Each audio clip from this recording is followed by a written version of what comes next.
Asambleja Parlamentare e Këshillit të Evropës ka mbajtur sesionin e radhës, teme së cilët ishte funksionimi i institucioneve demokratike në Serbi, për çka u ngritën një sër kritikash. Përfaqësuesi i Kosovës Ardian Gola në fjalën e tij tha se Serbia nuk ka treguar gatishmëri për të ndërtuar marrëdhënie normale fqinjësore me Kosovën, teksa ngriti shqetësime edhe për shkeljen e të drejtave të komunitetit shqiptar atje.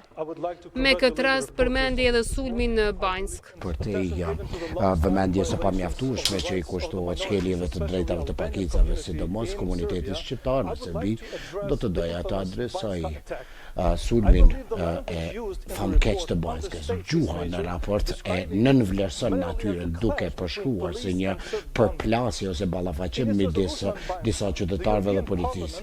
Parlamenti Evropian ka përshkruar sulmin civilian.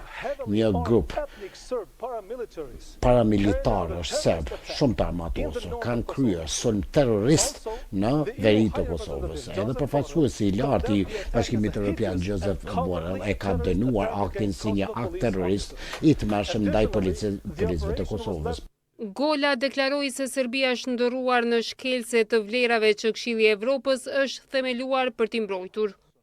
Ky sulm, zonja dhe zotëri, zbulon disa të vërteta të parahatshme për demokracinë dhe studimin e ligjit në Serbi. Së pari, Serbia ende nuk ka demonstruar gatishmërinë për të ndërtuar marrëdhënie të normale, sidomos me Kosovën. Dhe në vend se të sigurojë llogaridhënie, vazhdon të mbrojë ata që kanë përgjegjësi, që vërtetohet me faktin që Radojiçi vazhdon të jetojë në mbrojtje në Serbi. Në këtë mënyrë, Serbia është bërë shkelëse e vetë vlerave që Këshilli i Evropës është themeluar t'i mbrojë e t'i ruaj. Pra, nëse qëllimi ynë është që të ndihmojmë Serbinë të demokratizohet, nuk ka nevojë që t'i fshehim e t'i zbusim këto me një gjumë të butë.